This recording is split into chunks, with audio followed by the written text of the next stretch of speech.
A great morning, my dear students. Today our topic is Punjab. Lesson number जो 6 हम history का कर रहे थे, नेम था उसका the birth of an imperial capital, colonialism and Delhi. तो आज हम उसके बारे में आगे रीड करते हैं. पंजाब जो है यहाँ पे आए हुए थे हम. देखिए Punjab topic. The Indian state of Punjab was bifurcated in 1947. 1947 में भारत के पंजाब राज्य का विभाजन किया गया था. The partition of India split the former province of Punjab between west Punjab यानी पाकिस्तान एंड उसके बाद है ईस्ट पंजाब यानी इंडिया. तो ये कहता है कि पंजाब को दो हिस्सों में बांट दिया था.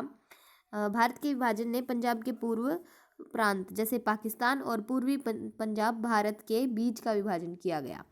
ठीक है, दो हिस्सों में, east Punjab and west Punjab. ठीक है, तो ईस्ट पंजाब को इंडिया और वेस्ट पंजाब को जो है वो पाकिस्तान बोला गया. Many Hindus and Sikhs lived in the west and many Muslims lived in the east and so the partitions are many people displaced and much inter communal violence. तो कहता है कि कई हिंदू और सिख पश्चिम में रहते थे और कई मुसलमान पूर्व में रहते थे और इसलिए विभाजन ने कई लोगों को विस्थापित और बहुत अंतर सांप्रदायिक हिस्सा जो है सांप्रदायिक हिंसा को देखा था बहुतों ने. ठीक है, Lahore and Amritsar were at the centre of the problem but the British were not sure where to put up to refugees. तो कहता है लाहौर और अमृतसर समस्या के केंद्र में थे लेकिन अंग्रेज यह सुनिश्चित नहीं थे कि शरणार्थियों को कहाँ रखा जाए. यहाँ पे देखिए पिक्चर गिवन है बच्चों. 2 मैन कैरिंग ए वुमेन 1947. 2 आदमी हैं जो एक वुमेन को लेके जा रहे हैं. 1947 की बात है ये.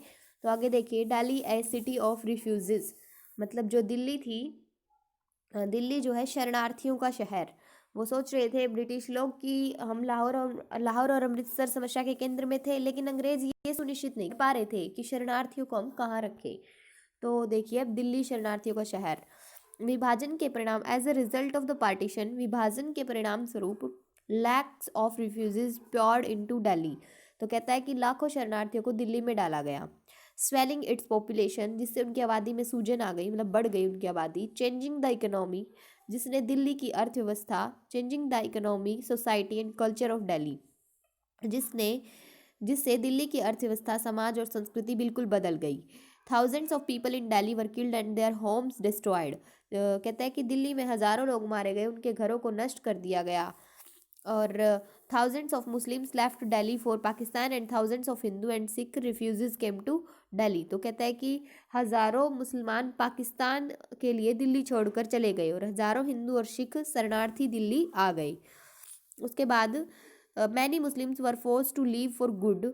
बहुत सारे जो कई मुसलमानों को अच्छे के लिए छोड़ने के लिए मजबूर किया गया था, अच्छा, ताकि उनके साथ अच्छा हो सके. Over 2/3 of the Delhi Muslims migrated, almost 50,000 homes were abandoned. तो कहता है कि 2/3 से अधिक दिल्ली के मुसलमान पलायन कर गए थे, लगभग 50,000 घरों को छोड़ दिया गया था.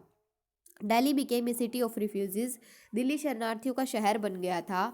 Over 5 lakhs people were added to Delhi's population which had around 8 lakhs total population in 1951. तो कहता है 1951 में लाख से अधिक लोगों को दिल्ली की आबादी में जोड़ा गया था. जो है दिल्ली की आबादी में जोड़ा गया था उनको, कितने लोगों को, 5 लाख लोगों को जोड़ा गया था दिल्ली की आबादी में. और दिल्ली के अधिकांश प्रवासी जो है पंजाब आ गए थे. अब यहाँ पे देखिए Delhi population which 8 lakh total population 1951 में जो है कम से कम 8 लाख उनकी पॉपुलेशन हो गई थी total. Most of Delhi's migrated came from Punjab, Delhi के अधिकांश प्रवासी पंजाब से आए थे. Many of them stayed in schools, camps, barracks and parks. उनमें से कई स्कूलों, शिविरों, बैरक और पार्कों में रहने लगे. The refugees were also housed in Old Fort, Red Fort and military barracks in Kingsway Camp. शरणार्थियों को पुराने किले, लाल किले और किंग्सवे कैंप में सैन्य बैरकों में भी रखा गया था. The camp sites were later converted into permanent. बाद में जो ये camp permanent housing through buildings projects undertaken by the government of India from 1948 onwards. तो कहता है कि ये जो शिविर स्थल थे बाद में 1948 से भारत सरकार द्वारा बनाई गई जो निर्माण परियोजनाओं के माध्यम से स्थायी आवास में परिवर्तित हो गए थे. फिर ये स्थायी आवास में बाद में उन्हीं के घर बना दिए गए थे। उसके बाद a number of housing colonies in Delhi came up around this period like Lajpat Nagar, Tilak Nagar, Rajendra Nagar, Punjabi Bagh, Jangpura etcetera. Delhi के कई आवासीय कॉलोनियां इस अवधि के आसपास आई, जैसे लाजपत नगर, तिलक नगर, राजेंद्र नगर, पंजाबी बाग, जंगपुरा आदि।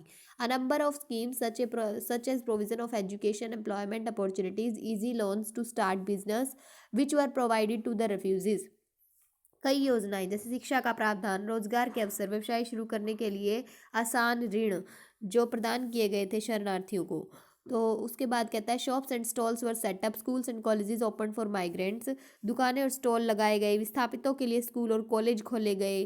The Delhi refugees however were able to make use of these facilities much better than their counterparts elsewhere. Delhi के शरणार्थी इन सुविधाओं का उपयोग अपने समकक्षों की तुलना में कहीं बेहतर तरीके से करने में सक्षम थे। यहाँ पे देखिए बच्चों, एक पिक्चर दिखाई गई थी, ऑक्सकार्ट ट्रेन कैरिंग रिफ्यूजीज 1947 में जो विस्थापित हो रहे थे ना, एक स्थान से दूसरे स्थान पे जा रहे थे लोग, वो ऑक्स कार्ट का यूज़ कर रहे थे। उसके बाद है impact and after math of partition. फिर कहता है कि उसका इम्पैक्ट यानी विभाजन का प्रभाव और परिणाम क्या हुआ। देखिए, the partition of India left both India and Pakistan devastated. तो भारत के विभाजन ने भारत और पाकिस्तान दोनों को तबाह कर दिया था। The process of partition had claimed many leaves in the rights. विभाजन की प्रक्रिया में दंगों में कई लोगों की जान ले ली थी। मैनी वर लूटेड, बहुतों को लूटा गया था। Thousands were killed and their homes burned, हजारों लोग मारे गए, उनके घर जला दिए गए। Terrorized Muslims lived in makeshift camps till they could leave for Pakistan. आतंकित जो मुसलमान थे तब तक अस्थायी शिविरों में रहते थे जब तक वे पाकिस्तान के लिए रवाना नहीं हो जाते। The occupation of the refugees were quite different from those of the people they replaced. फिर कहता है कि द ऑक्यूपेशंस, शरणार्थियों का व्यवसाय उन लोगों से काफ़ी अलग था जिन्हें उन्होंने बदल दिया था। Many Muslims who went to Pakistan were artisans, traders and labourers. Pakistan जाने वाले कई मुसलमान कारीगर, व्यापारी और मजदूर थे। The new migrants who came to Delhi were landlords, lawyers, teachers and small shopkeepers. Delhi में आए थे ना जो नए प्रवासी, जमींदार, वकील, शिक्षक और छोटे दुकानदार थे। The partition of India changed their lives and their occupations. Bharat के विभाजन ने उनके जीवन और उनके व्यवसाय को बदल दिया था। उन्होंने जो है they took up new job such as hawkers, vendors, carpenters and iron smith. उन्होंने फेरी वाले, वेंडर, बढ़ई और बेईमान जैसे नए काम शुरू कर दिए थे। The migrants from Punjab change the socio economic ethos of Delhi. मतलब उन्होंने नई नई जॉब कर ली थी शुरू, हॉकर्स की, वेंडर्स की, कारपेंटर्स की, आयरन स्मिथ वगैरह की। The migrants from Punjab change the socio economic ethos of Delhi. Punjab के प्रवासियों ने दिल्ली के सामाजिक आर्थिक लोकाचार को बदल दिया था। An urban culture largely based on Urdu was overshadowed by new taste in food, dress and arts. मुख्यतः उर्दू पर आधारित एक शहरी संस्कृति को भोजन, पोशाक और कलाओं में नए स्वाद के साथ देखा गया था। मतलब नई नई चीज़ें आ गई थी वहाँ पे, न्यू कल्चर आ गया था। ठीक है, फूड, ड्रेसेस, आर्ट्स, अलग अलग चीज़ें आ गई थी। ओल्ड सिटी देखिए, द ओल्ड सिटी, पुराने शहर।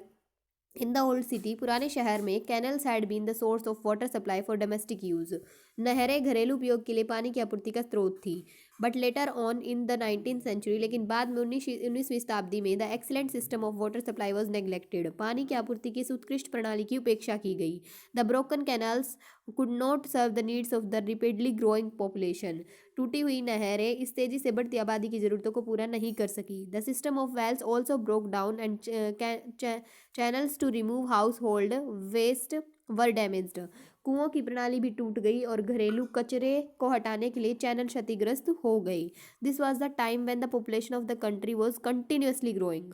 ये वो समय था जब देश की जनसंख्या लगातार बढ़ रही थी। By the end of the 19th century, 19वीं शताब्दी के अंत तक, the drains of the Mughal period were closed and a new system of open surface drains was introduced. Mughal काल के नालों को बंद कर दिया गया था और खुली सतह की नालियों की एक नई प्रणाली शुरू कर दी गई थी। Soon there were heavy complaints about the stretch arising from road side provinces and overflowing drains.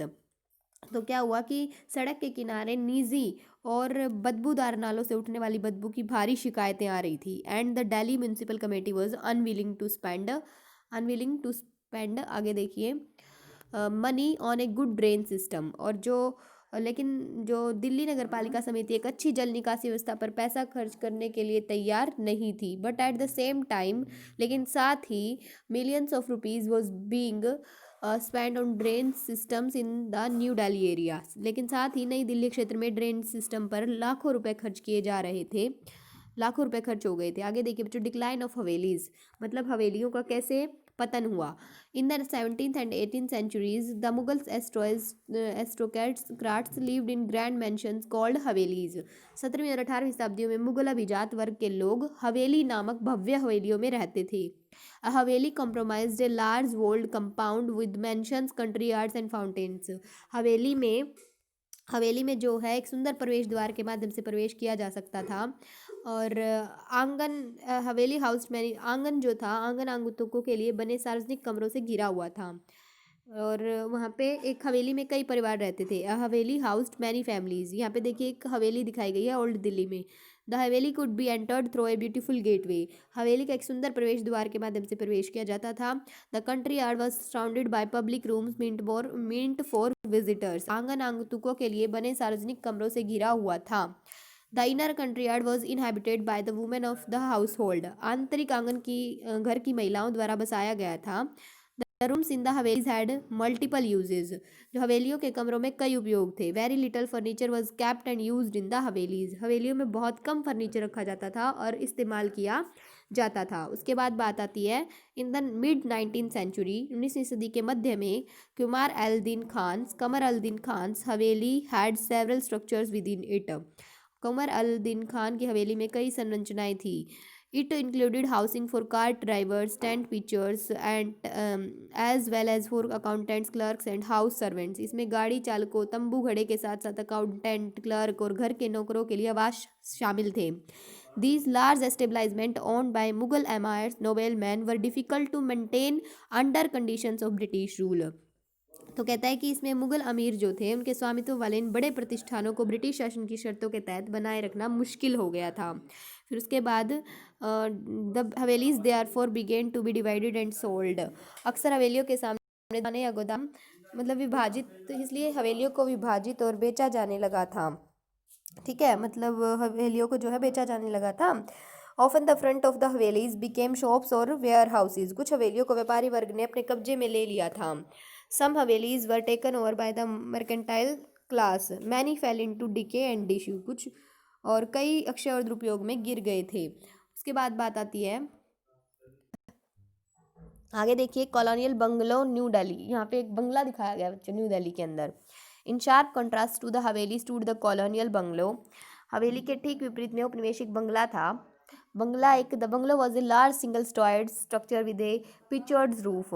जो क्या होता था, बंगला एक बड़ी छत के साथ एक एकल मंजिला संरचना होती थी। ठीक है, it was usually set in 1 or 2 acres of open ground. यह आमतौर पर 1 या 2 एकड़ खुले मैदान में स्थापित किया जाता था। It had separate living and dining rooms and bedrooms and a wide veranda running in the front। इसमें अलग रहने और भोजन कक्ष और बेडरूम के सामने एक विस्तृत बरामदा था। The kitchen, stables and servant quarters were a little apart from the main house।